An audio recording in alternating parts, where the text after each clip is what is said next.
All right. Good evening, everyone, and welcome. Thank you so much for joining us for the first OVRC Advocacy Training Series. My name is Madison Mason. I'm a sophomore at The Ohio State University, majoring in political science and minoring in civic engagement and philosophy, hence the dorm room atmosphere that I'm currently in. And I'm also currently an intern at the League of Women Voters of Ohio. We invite you to say hello in the chat and let us know where you're from. If you're working with any advocacy organization as a volunteer or staff person, please mention that as well. The goal of this series is to help you grow your knowledge and insight into how policy and politics work in Ohio, and build your confidence and skills to advocate for yourself and your community on the issues that matter to you. In today's talk, we will take a deep dive into how things work at the Ohio Statehouse, the home of our legislative branch of government. A few housekeeping items before I introduce our first speaker. I want to let everyone know that we do have closed captioning available. On your toolbar, look for the live transcript CC option and click on it if you need closed captioning. It's down at the bottom. Also, feel free to ask questions throughout the webinar, but we will have a dedicated question and answer section at the end. Be sure to drop your questions in the Q&A area at the bottom of your screen and use the chat exclusively for comments. The speakers at their discretion may address your comments or questions as they're going through the presentation, or they may leave them to the end. Without further ado, I would like to introduce our first speaker, Ms. Nazek Hapasha. Nazek is currently the Policy Affairs Manager at the League of Women Voters of Ohio, and my boss, love her. She joined the staff there in 2018 after finishing her master's in public administration at The Ohio State University School of Public Affairs. So without further ado, whenever she's comfortable starting, Ms. Nazek Hapasha. Thank you so much, Madison. Rachel, whenever you're ready to start sharing those slides, we can get started. Right. Thank you, everyone, for joining us tonight. I'm very excited to get started with this webinar series. Civic engagement is like a passion of mine. Educating people about how these things work is a passion of mine. So I'm very excited about tonight, and I hope everybody benefits. Next slide, please. So we are going to start out super basic tonight. Yeah, next slide. Thank you. We're going to start out super basic tonight. Really briefly, I want to talk about the three branches of government and how they interact with each other. So very loosely speaking, we all learned in grad school that the executive branch of the government administers the law. The legislative branch of the government makes laws, and the judicial branch of the government they adjudicate laws. However, it's really a lot more deeper than that, and there is rulemaking that goes on all three levels of government. Next slide, please. So the executive branch of the government actually includes a lot more than the governor's office. That's what we typically think about when we think about the executive branch of the government. But the governor runs the entire executive branch of the office, which includes the lieutenant governor, the attorney general, the auditor of state, the treasurer, the state board of education, the governor's cabinet, and about 25 offices and or agencies that operate under the executive branch. And they all engage in rulemaking regarding the issue of their committee or their office.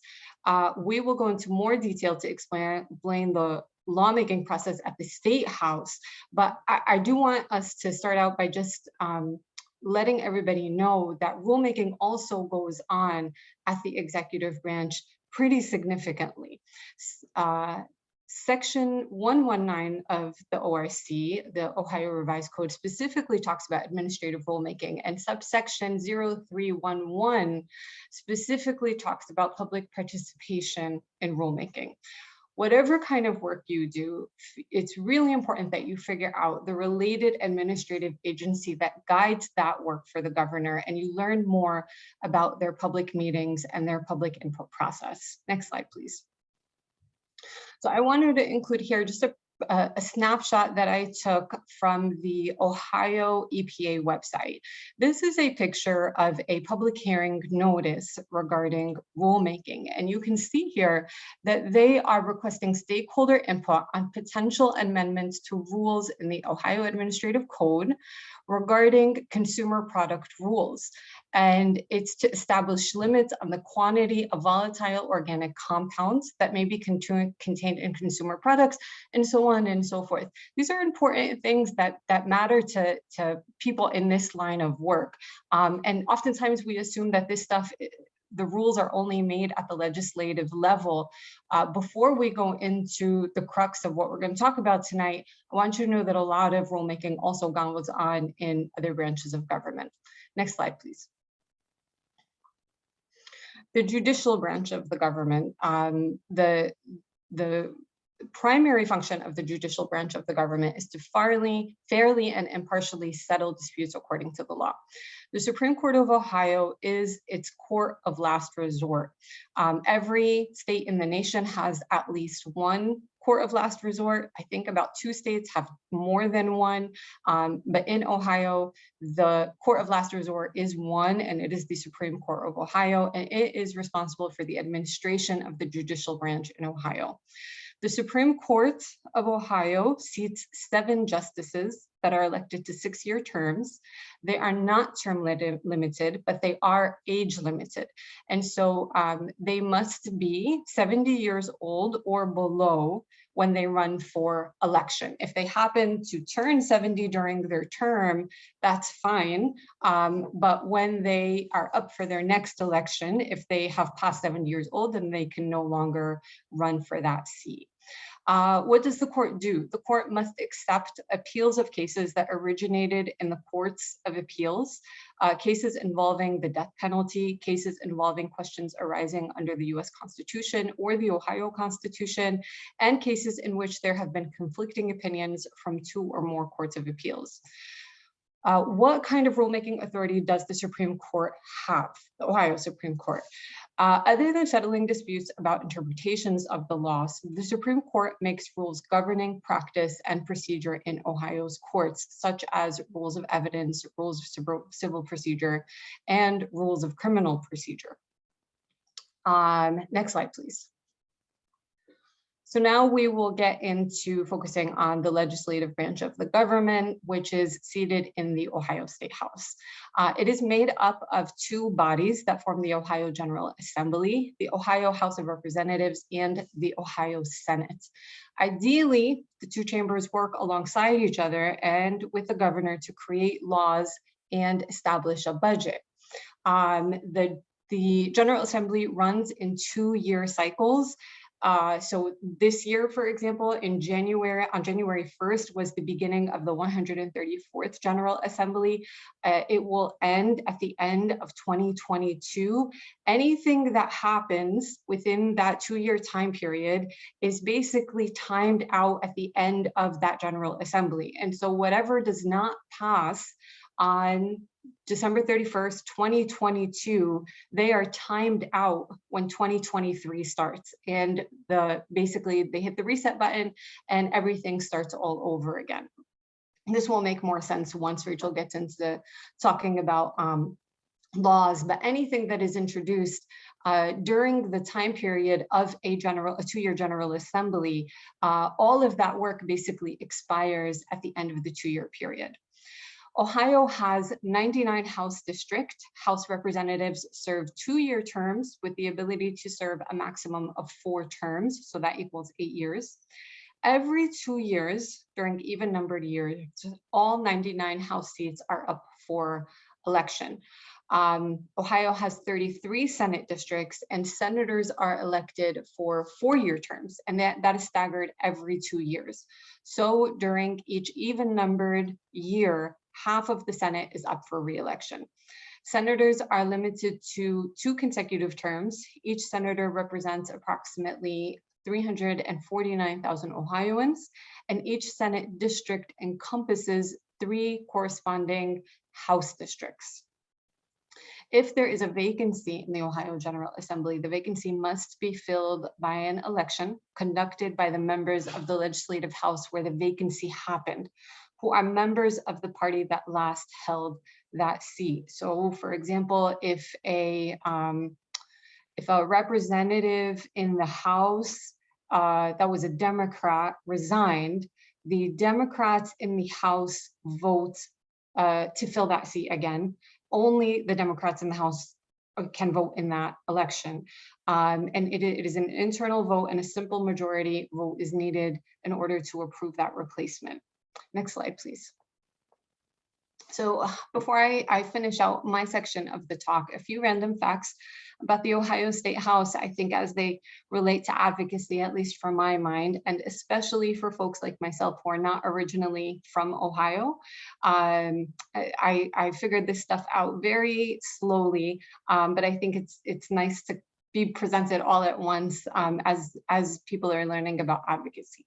So the State House grounds actually consist of the original State House, the Senate building, and the atrium. The 3 are collectively referred to as the Ohio State House now. The State House is the larger portion.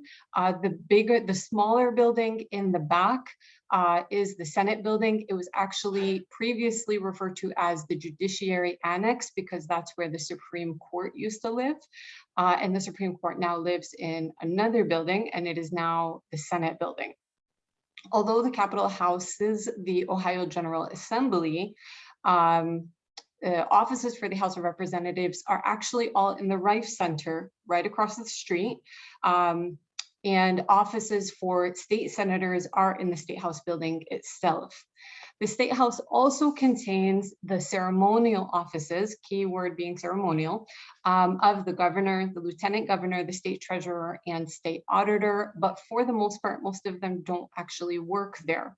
During a renovation in the 90s, the governor's office was temporarily moved to the Reif Center, but the governor at that time, who was George Voinovich, preferred the larger, more modern space and did not return to work in the State House. Since then, governors have kind of gone back and forth about working in the State House, but the rest of those offices are housed in other places. As to who has worked in the Reif Center more and who has worked in the State House, it is said that Governor Ted Strickland preferred to work in the State House so that he was physically in the same building as the people who were making the laws. And it is said also that our current governor also works pretty regularly from the State House. And with that, I will close out and hand it back to Madison. Awesome. Thank you so much, Ms. Hapasha. It's now my pleasure to introduce the next speaker, Ms. Rachel Coyle. Rachel is the Communications Director at Innovation Ohio. She has a bachelor's degree in psychology and political science from The Ohio State University, go Bucks, and a master's degree in political communications from American University. Rachel brings a broad range of Ohio political experience to Innovation Ohio. She has held legislative and campaign roles with the Ohio Senate Democrats, directed communications for Joe Schiavatti for Ohio Governor, and Kathy Johnson for Ohio Senate. And she has served as press secretary for the Ohio Democratic Party. In her free time, Rachel operates the popular advocacy training program, How Things Work at the Ohio Statehouse, which teaches Ohioans how to be effective Statehouse activists. Without further ado, please welcome the next speaker, Ms. Rachel Coyle. Awesome. Thank you so much. Okay, you can hear me. Awesome. So we're going to talk now about how a bill actually becomes a law in the Ohio Statehouse at the legislative level, and kind of where you can insert yourself into that process. So first, we wanted to talk through where the bills come from. So bills are introduced only by legislators. You can't, as a citizen, introduce a bill yourself, but actually a lot of the bills that legislators introduce come from citizen ideas. So if you know something in your personal or professional life where you think the law, could be improved, you can actually seek out a legislator and get your bill idea written and introduced. We also obviously see legislators come into the State House with ideas of their own that they want to introduce.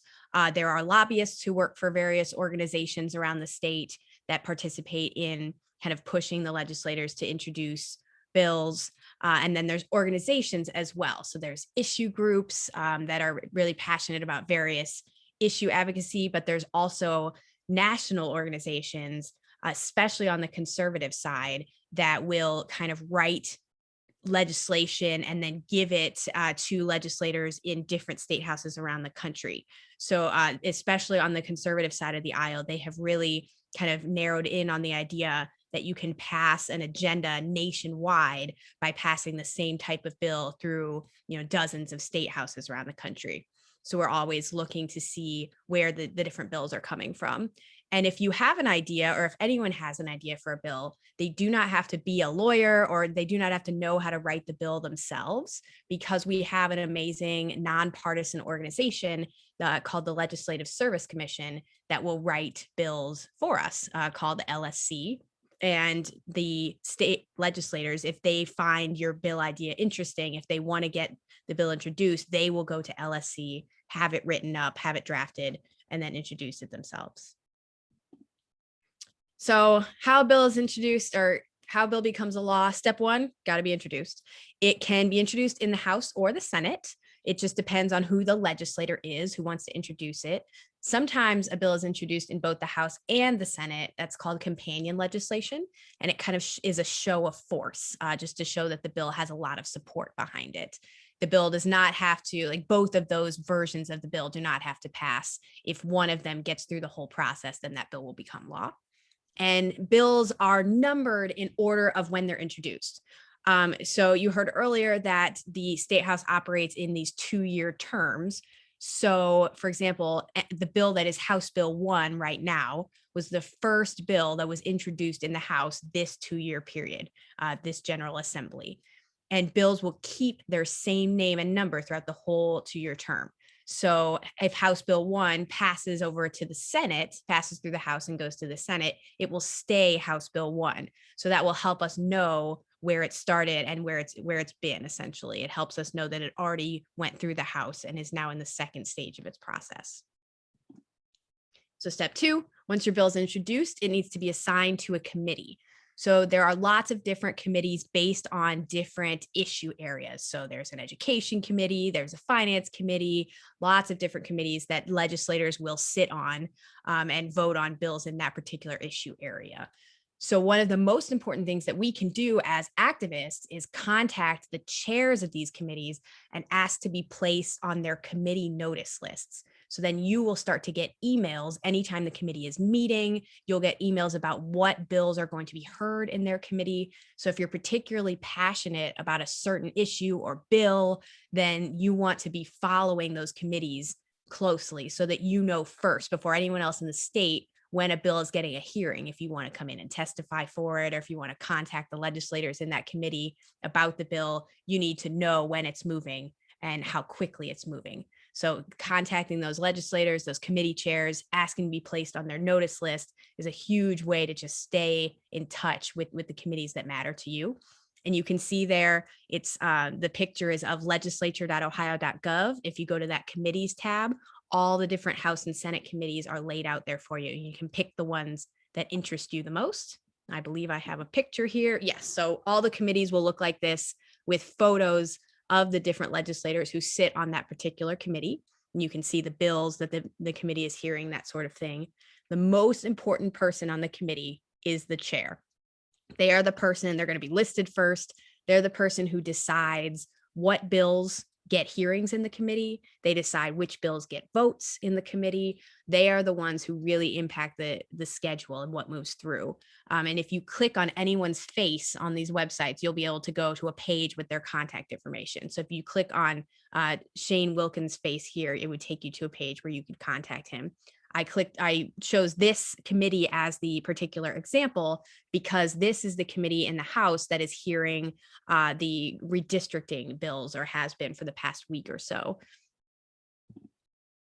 So step 3, once your bill has been introduced and sent to a committee, it then should start receiving hearings. This is often where bills will go to die, however. So especially for the minority party, but this happens to everyone. You introduce a bill, it gets a committee here, or it gets a committee assignment, and then nothing happens for 2 years. And at the end of that process, the bills will just die in committee. So what you want is for your bills to get hearings so they can be voted out of committee. Traditionally, the process is the first hearing is sponsor testimony. So the legislator who introduced it comes in and just talks about the bill. Second hearing is usually supporter testimony, proponent testimony, and then the third hearing is opponent testimony or interested party, which is usually organizations that don't want to take a hard stance one way or the other. They might just have an opinion about part of the bill. So that's the normal process before a bill gets voted out, but that can absolutely change, and it does a lot. Sometimes a bill will get 12 hearings and never actually get that vote to get out of committee. Sometimes a bill will not get the full 3 hearings and will be voted out quicker. They find different ways around to do that. So it's just a tradition that you get those 3 hearings and then vote it out, but that's not how it goes for a lot of bills. And so one of the most powerful things that we can do as activists, again, is contact the committee and ask for more hearings for bills that we like, that we want to move to not die in committee during those 2 years. You also can contact them and tell them to slow down when you don't like a bill, when you don't think it's gotten enough analysis or assessment or enough hearings. So once a bill has had some hearings and the committee chair wants it to move forward, they will hold a vote in the committee. And if a majority of the committee votes for the bill, it will pass out of committee. And then once it passes out of committee, it needs the full chamber to vote on it. So if it came out of a House committee, the whole House then has to vote on it. Some bills will actually get out of committee, but never get to the full floor. They'll just end up in the void, and they'll wait those 2 years and then they'll die as well. After a bill gets out of one of the chambers, the House or the Senate, it has to go over to the other chamber to do the whole process again. So it'll get another committee in the other chamber, and it'll have more hearings, and you will have the ability to testify on it twice if you want, once in the House and once in the Senate. Sometimes, although this is pretty rare, if the House and Senate don't agree on some pieces of a bill, they'll actually create another step to the process before they send the bill to the governor. They'll create a conference committee, which is a couple different members of the House and Senate will get together to kind of work out their differences on the bill. And this always happens with, for example, the budget bill, which is massive and is passed every 2 years, because there's always at least a few things that the House and Senate don't agree on. So they have to literally bring 4, 5, 6 members from the House and Senate in to fight out their differences in a room together. And they will come up with a final version of the bill, and then they'll send it back to the House and Senate to vote on it, but they can only vote yes or no. The House and Senate at this point cannot make any more changes to what the conference committee has decided. So just a visual layout of that. A bill has to go through the House and the Senate, through the committees in both, and then goes to the governor, who will sign it into law, or he will decide not to sign it into law and he can veto it. But right now in Ohio, we have a supermajority of one party that actually has enough members to override the governor's veto if they choose to do so. So one of the things that you can do as an Ohioan in this committee process is you can come in and testify for or against any bills at the State House. The goal is to testify in person. It's really powerful when you can do it in person. But if you can't do it in person, because we tend to have hearings in the mornings on Wednesdays, you can also submit written only testimony, which will be presented to the legislators in front of them on an iPad during committee that they can read through on their own time. So it's so simple to submit testimony to the State House, either in person or written only, that I can put the whole process of testifying in this one slide. It's literally 3 steps. You find out that your bill is having a hearing because you signed up for those committee notices. So you write your testimony, and then you email it to the chair. Again, the chair is very important, and you do that 24 hours in advance. And the only other thing you have to do is email a witness slip form along with your testimony. And if you don't know how to get one of those, the chair's office can send it to you. So you email your testimony, you email your witness slip 24 hours in advance. And if you're doing written only, that's it. You've literally just officially testified. Your testimony will be put on the website. It'll be entered into the official State House record for that bill, and it'll be available for the public to see. Some good tips about writing testimony. You want to be short and sweet. If there's a lot of testimony, they'll likely limit testimony witnesses to just a couple minutes each. And you want to think through your audience when you're writing your testimony. So because there's a supermajority of Republicans at the State House, there's going to be a supermajority of Republicans on every committee as well. So you want to think of a more conservative audience when you're writing your testimony, because that is likely who will be listening to you that day if you're presenting it. And this is just a visual of a testimony template. We have this available. I can put a link to it in the chat when I'm done presenting, and we would love to have you use this and share it. But you can see the layout there so that you'll know that when you're writing your testimony, it looks the same as those professional lobbyists who are testifying next to you. And then a couple last things. Want to talk about contacting your legislators. If you're not coming in to testify, there's still lots of ways to talk to them. The most powerful way is phone calls. It's not like calling Congress. So they're not taking down your information. They're not asking for your contact info. If they're asking for your zip code, they're not writing it down. And it's really very much about making the staff remember you. So taking up enough of their time throughout the day that at the end of the day, they tell their boss, man, everyone was calling about the redistricting bill today. And that is kind of how you make an impact in these offices. You're also, you're not talking to the legislator, you're talking to their aide. So you want to be nice, but you also want to be nice to that aide because there aren't very many staffers at the State House. So you can really build a relationship with them and it'll be valuable to whatever issue you're pursuing. Each senator only has 2 aides, each state rep only has 1. If you build that good relationship, that staffer can help you get a meeting with their boss. They can help you get a bill drafted and introduced. They can help you get space at the State House for events. They're really very, very helpful as long as you build that good, friendly working relationship. And you also want to remember that when you call, you are calling the same phone line that the senators are calling each other on, that the representatives are calling each other on. There's only one phone line and there's only one voicemail. So they have to listen to their voicemails. I definitely recommend leaving your contact information and asking for a call back. You would be shocked at how many people actually get a call back from their state legislator just because there's so few people contacting the State House. And you can absolutely call legislators who do not represent you because, again, so few people contacting the State House. So you can call those committee chairs and not worry that they don't represent you. They'll understand why you're calling. And then the last bit of information I want to share is social media, so valuable at the State House level. Emails are good, but social media is better because it's public.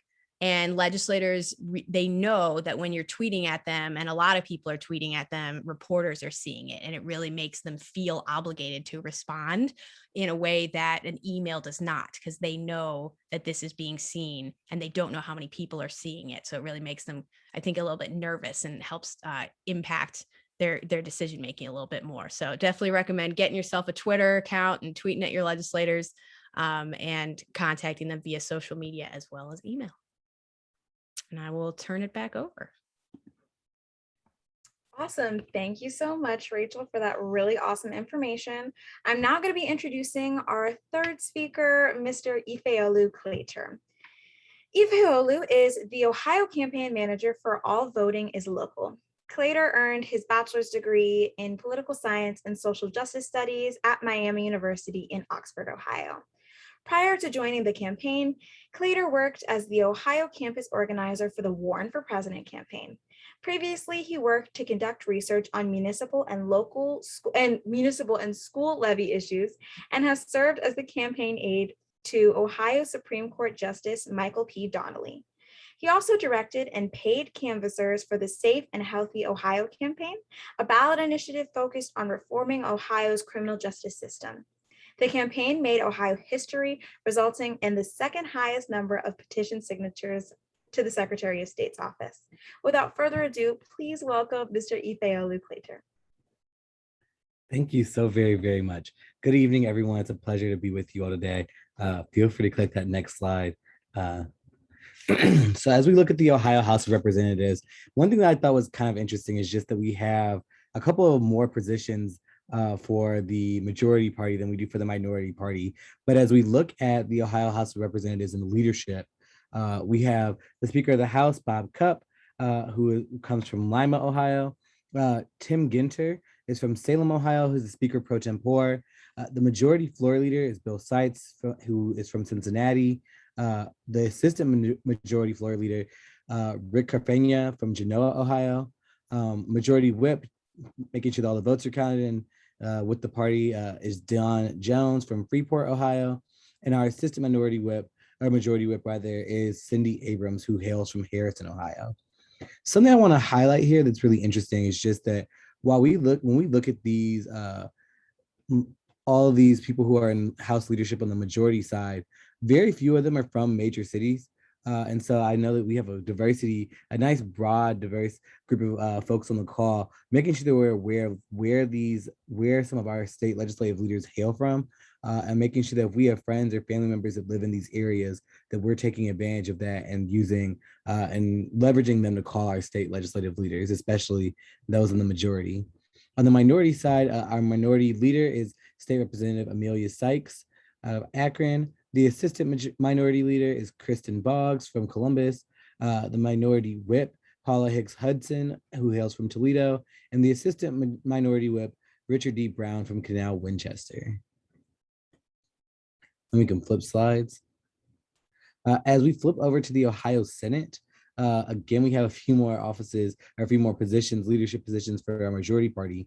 But Senate President Matt Huffman, who also hails from Lima. If you remember, Bob Cupp is also from Lima, Ohio. But the Speaker pro tempore, Jay Hottinger, is from Newark, Ohio. The majority floor leader, Kirk Schuring from Massillon.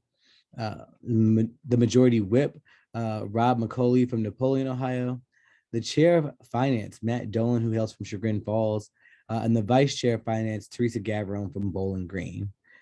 So again, a few more folks who are closer to major cities, but thinking again about just where our legislative leaders are from and making sure that if we have folks in these areas that we are leveraging them and contacting them. If we're in large organizations like the League of Women Voters, maybe we're partnering with our branch and a branch in Newark.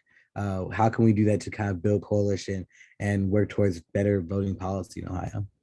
On the minority side, our minority leader is Kenny Yuko, not far from me in Richmond Heights. Assistant minority leader, Nikki J. Antonio from Lakewood. The minority whip, Tina Maharath from Whitehall. And the assistant minority whip, Herschel Craig from Columbus.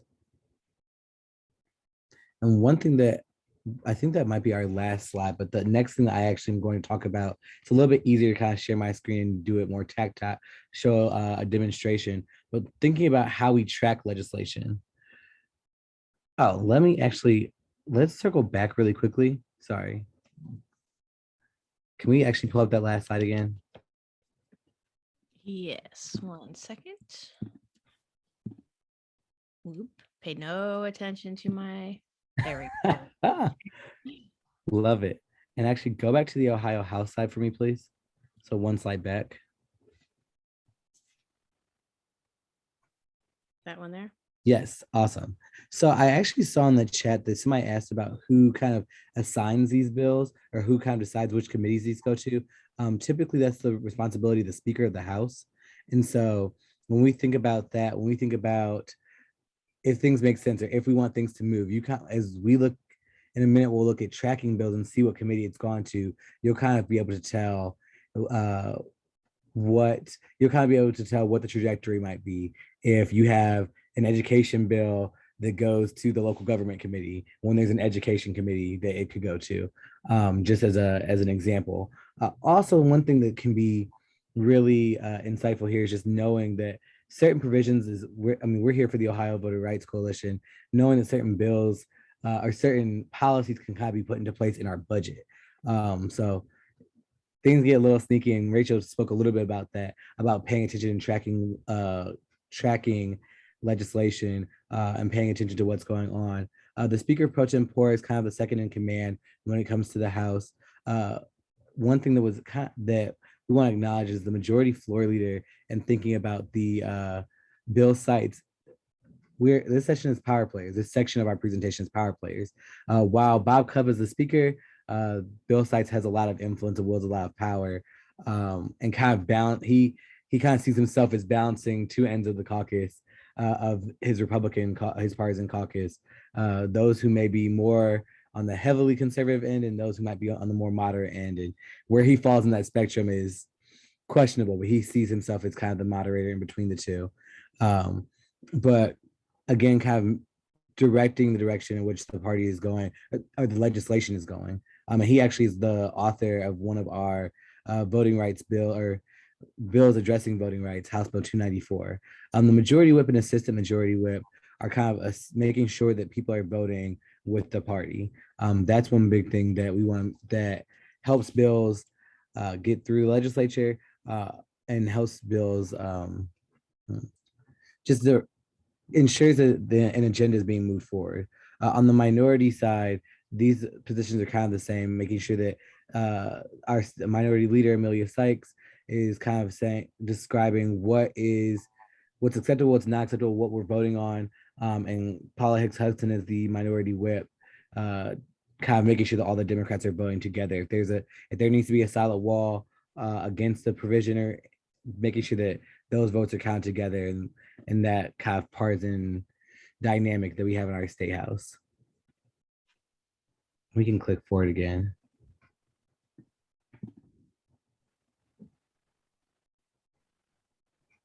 Looking at the Ohio Senate side, the positions are very much the same.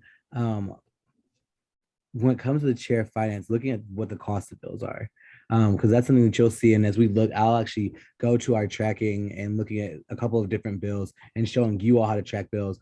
A lot of them will have fiscal notes and saying, okay, this is how much this is going to cost or what effect this will have. And I'm going to scan the questions really quickly to see if there's something that I'm cool. So the presentation will be sent out.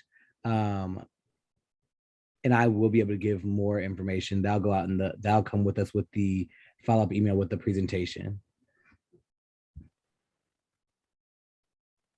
Cool. And I actually will share my screen and go into tracking legislation, which is a lot of fun.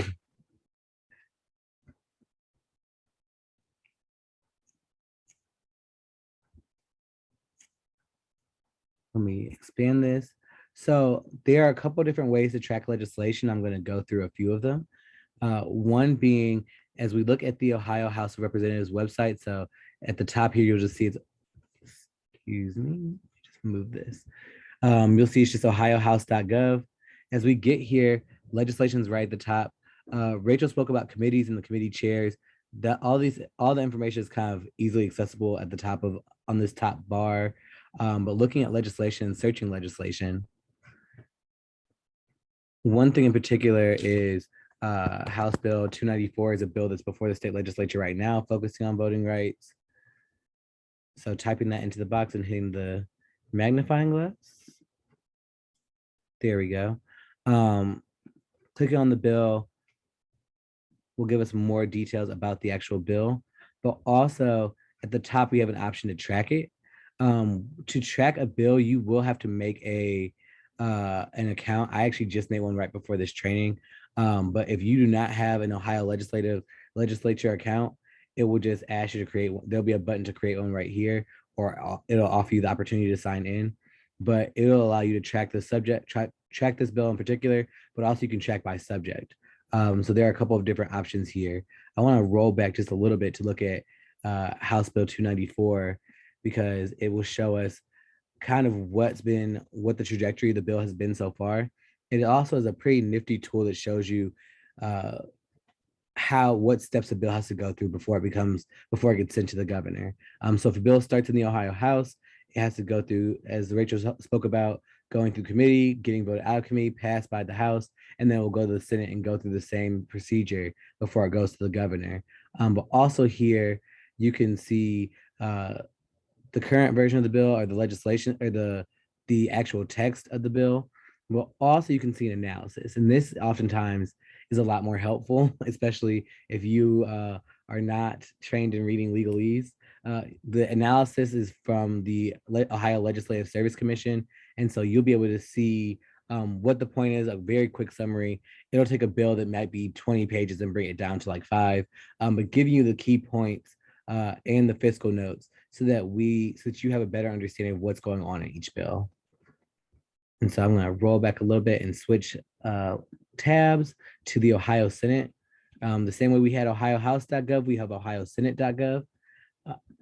Here we don't have a nice little bar, but we do have a menu up top where the senators, the committees, the legislation, all that kind of drops down for us.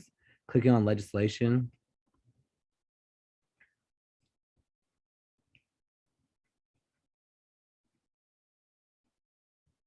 Waiting for that to load. Sorry about that.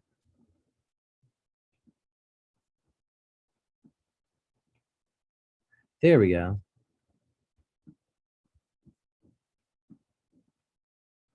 We can scroll, hold on. Legislation.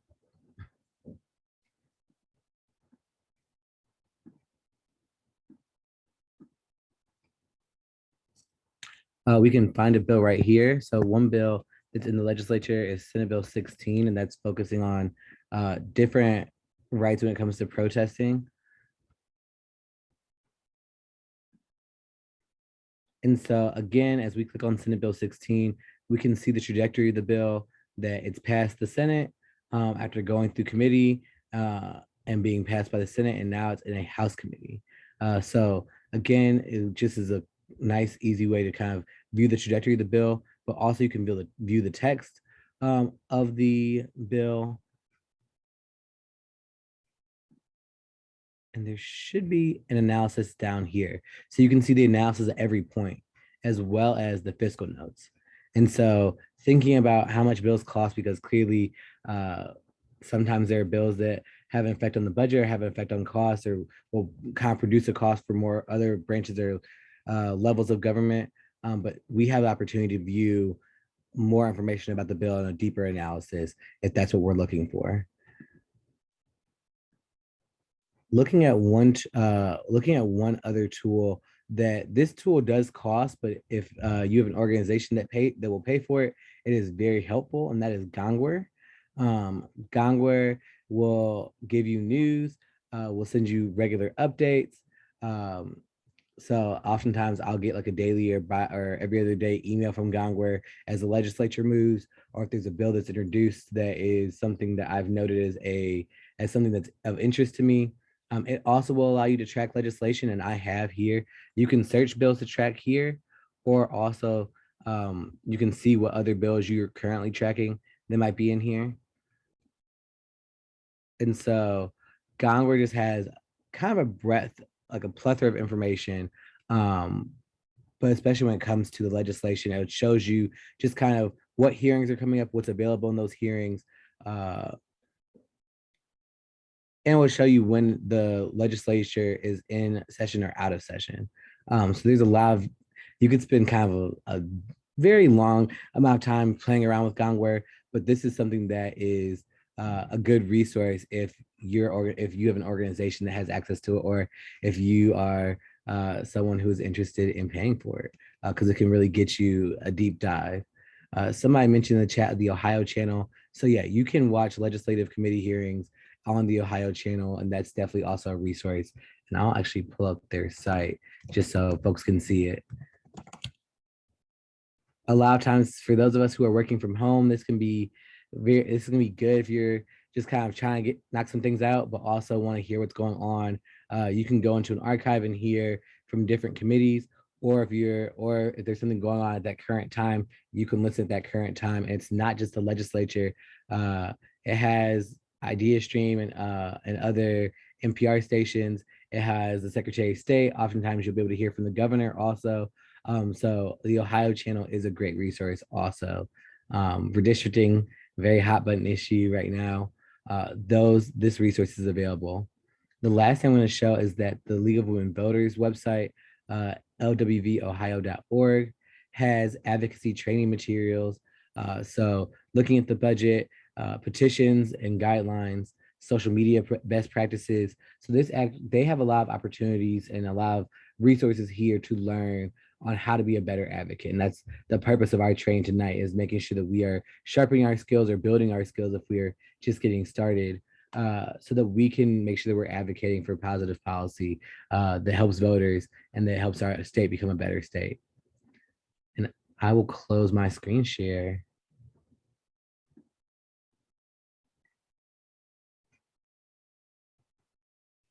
Awesome. Thank you so much, Mr. Ifeolu. Are you finished? I didn't want to cut you off. I am. No, you're good. Okay, so now we're going to begin the question and answer section of the webinar. Again, please just make sure you put your questions in the Q&A box and not in the chat, so we can reserve the chat for comments. And now we're going to get into some questions that people have been asking throughout this webinar. First question is from Carol Canavan.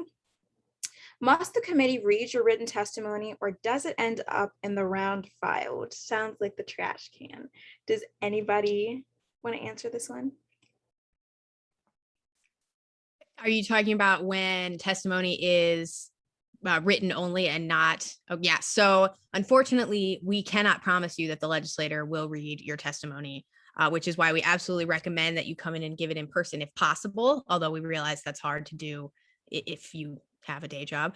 But it is still important to submit written only testimony, because even if the legislators aren't reading it, it's posted publicly and it's shareable, and you can really make the point that there are a lot of people who care about this issue enough to have submitted testimony. So even the quantity is important, even if they don't read it. I hope that some of them will read through their iPads and read the testimonies, but can't promise you. Gotcha. I have a helpful tip on that I do sometimes. So as Rachel mentioned, your testimony, whether you present it in person or just written, is public. It's when you look up the bill on the Ohio Legislature website, you will see it there. You'll see your name, and you'll see if it's proponent or opponent or interested parties testimony. So if I really quickly want to know how many people are proponent or how many people are opponent, I'll just go to that screen and I'll do like a Control F function to search a word and type in opponent, and it'll tell me, that there are like 70 occurrences of that word. I know that 70 people have submitted opponent testimony. So, as an advocate, it's a really good way to get an idea of kind of like the current of what's going on with a bill. Awesome. Next question is from Miss Veronica McCreary Hall. It's specifically for Nazek.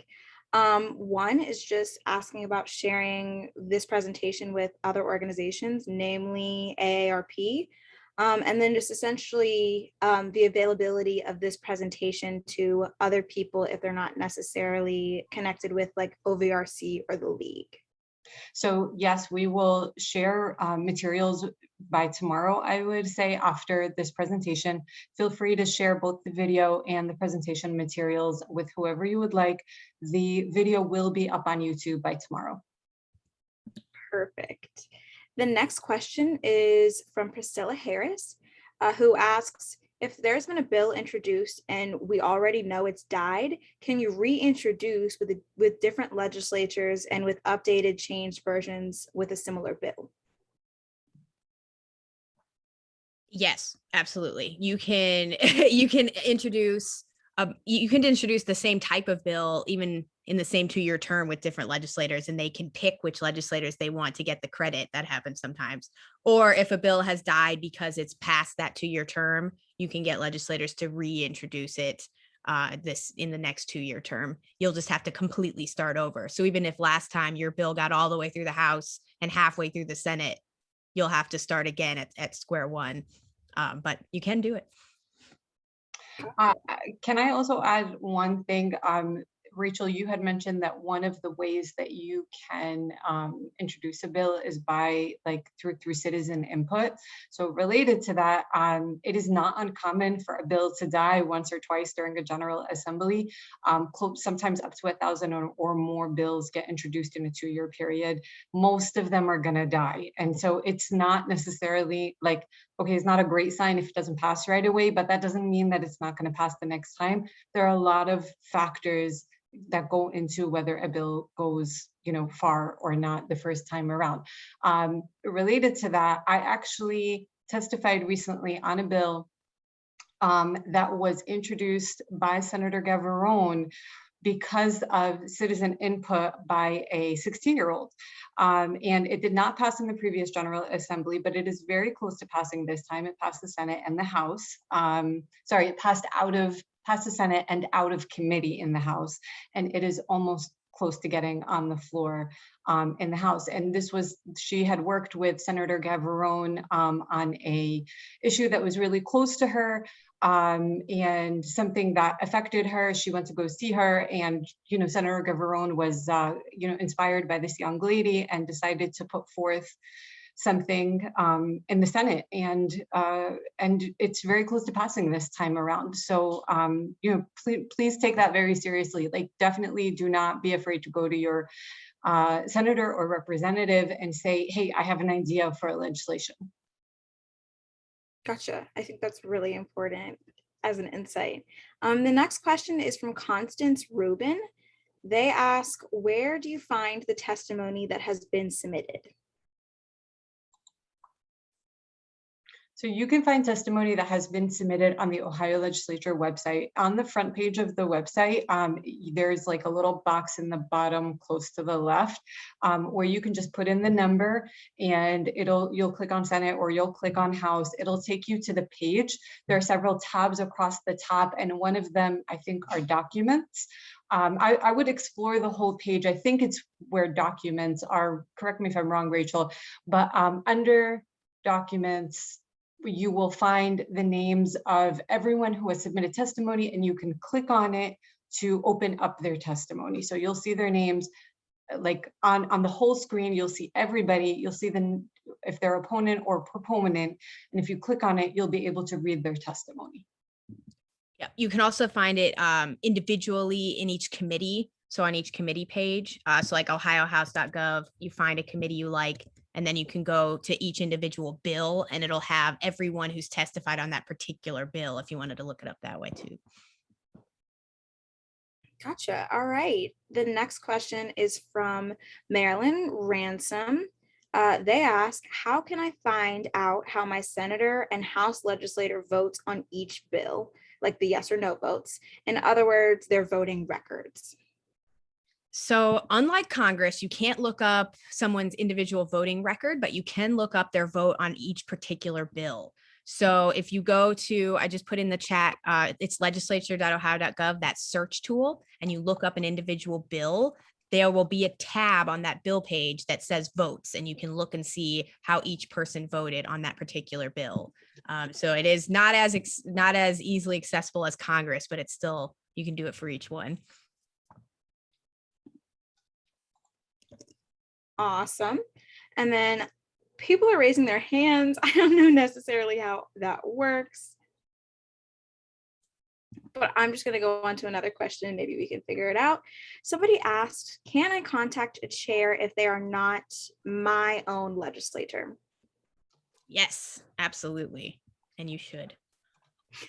Awesome. It really is. It's hard to describe how few people contact the State House on a regular basis. Like when I worked there, we literally used to go hours in between a single constituent phone call. So if you call the chair's office, it's likely the phone was just sitting dead without your call. So it is totally acceptable to contact somebody who doesn't represent you and say, I care about this bill in your committee. Gotcha. Awesome. Another question is, with such a heavily gerrymandered state and super majorities in the legislature, does submitting testimony make a difference, or is it just a show? I feel like I'm taking up all the answers. Does anyone want to Well, Rachel, with your background, I feel you're better suited to take this one. Yeah. Okay, so it matters for a couple reasons. It matters partially because the legislators are not used to Ohioans submitting testimony. It really is very uncommon. Most bills will only get testimony from like a couple lobbyists, and that is it. And when they see a large number of testimonies for a bill, that they will notice that, and the press will notice it. The reporters are more likely to show up to a committee that's had a lot of testimony submitted to it.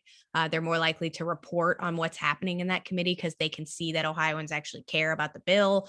So that's important because it kind of directs the press attention. It also matters because you can take your testimony and share it publicly on like social media and really get the word out about the issue at all. A lot of people don't know what's happening at the State House. A lot of people don't know we have a State House. So every time you share a piece of testimony that you've written, it helps spread the word about the issue at large. So it is still very valuable, even though you're absolutely right. With a supermajority of one party, a lot of things do seem predetermined, and that can be incredibly frustrating. I will share an anecdotal story. League of Women Voters has a committee of people who have been working on the, I hate to call them this, but the so-called CRT bills. I think they're House Bill 322 and 327. Although they, fun fact, do not have the words critical race theory in them, we call them the honesty and education bills. That being said, I will tell you that there have been several attempts to get these bills passed without public input, to get them passed as amendments in other bills. There have been all kinds of like attempts to really push this, like get this passed, push this under the rug without any public input. And we have like an amazing team of people at the League of Women Voters who are working with advocates all over the state, as well as with legislators in the State House who care about this bill and have been giving them intel as we move along, to let them know, hey, this is going to be, in committee next week. We put out a call to testimony. Hundreds of people like submitted testimony, and they tried to get the bill passed without an opportunity for opponent testimony. And it's not gonna work, because in the end, like, they're just gonna look like jerks. Like, as much as they have a super majority, they still don't want to look like complete jerks, because we, no matter how bad things seem, this is still a democracy. With their super majority, with the gerrymandering, with everything, I do believe that legislators still want to at least appear, that they are doing what's in the best interest of Ohioans and listening to Ohioans. And that becomes very hard to believe when you have, 500 people that have submitted testimony on a bill, and you're trying to pass it anyway. So I just want to kind of circle back and agree and kind of piggyback off of what my two colleagues have said. Also, I think that's when it becomes even more important. When it seems like hopeless and working in the voting rights space, it can seem really depressing. That's when it becomes more important for you to contact your neighbors. That's when it becomes more important for you to reach out across Ohio and get even more people into calling their legislators. That's when it becomes important for you as an everyday resident to write a letter to the editor. It's a lot. It speaks a lot louder for you as Susie Q from Whoville, Ohio, who writes to the local Whoville press about why this bill is not great. And you can say that you live in Whoville instead of it being from an organization. People want to hear from their neighbors. They don't want to. Sometimes when it comes from other organizations, it can seem more political than it really is, or than it's intended to. And so when you all are able to take the reins and write an LT, and this isn't us just saying do this with no guidance. Like, the League of Women Voters has excellent guidance on their website, but also they oftentimes will have somebody do a training, bring in a consultant to do a training and kind of talk to folks about how to write an LTE or a letter to the editor. When you all can take that, it speaks a lot louder, because they'll say, oh, I know Susie Q on Emory Lane. Like, that will make it speak really loudly to your neighbors and get other people involved and engaged. Absolutely. We are right up against time, so we have time for one more question really quick. Veronica McCreary Hall asks, can you contact your legislature even if they Can you contact your legislature even if they are not on the committee for a particular bill? Yes, you can. It's good to let your legislators know what issues you're paying attention to. But because there are so many bills at the State House, a lot of legislators will only pay attention to the bills that either they have introduced or that are moving in the committees that they're on, just so they can try and like keep their heads on straight. So it does help the most to contact the legislators on the committees that your bill is in. But it is also still helpful to let your legislator know, I'm following this issue. I care about this bill. Help me stop it. And maybe they can give you some tips. Absolutely. And then one last really quick question. Is there a good source to help people do a testimonial and reach every proper source? I'll take this one. I think it's about testimony rather than testimonial. And we will actually do follow-up webinars after this one, specifically focusing on how to write a good testimony. That being said, after this webinar, in the follow-up materials, we'll share more links and more kind of resources and training materials. And some of that will include tips on how to write testimony if you're not able to attend the next training. Perfect. Well, that concludes the end of this webinar. Thank you so much, everyone, for your valuable time. We hope that this was of benefit to you. We will follow up to announce further webinars in this series. Feel free to reach out with content you would like to see in future programming, and have a really great night.